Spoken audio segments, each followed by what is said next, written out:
Hello students, in this question it is saying कि what is the work done in moving a satellite around the earth and justify your answer।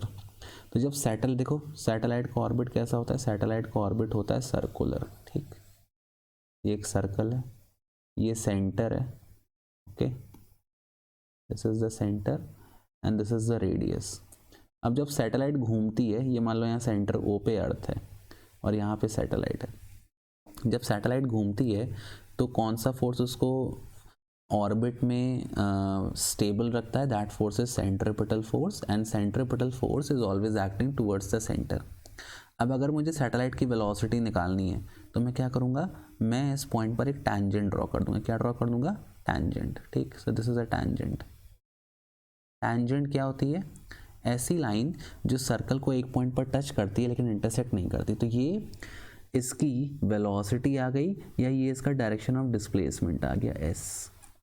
अब आप ध्यान रखो, जो tangent, देखो ये force कहाँ लग रहा है? फोर्स रेडियस के लॉन्ग लग रहा है और ये टैंजेंट है। टैंजेंट जो होती है वो रेडियस को हमेशा क्या होती है? परपेंडिकुलर। तो ये एंगल कितना बन गया बेटा? 90 डिग्री।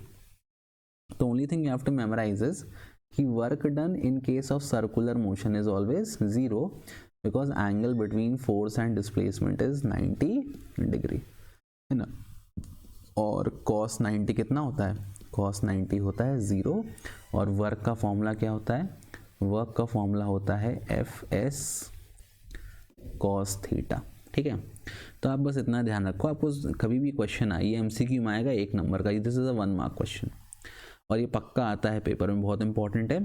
चाहे आप किसी भी बोर्ड से हो, चाहे आप किसी भी स्कूल से हो, चाहे आप किसी भी स्टेट से हो, चाहे आपकी लैंग्वेज तेलुगु हो, मलयाली हो, ये क्वेश्चन आता ही आता है।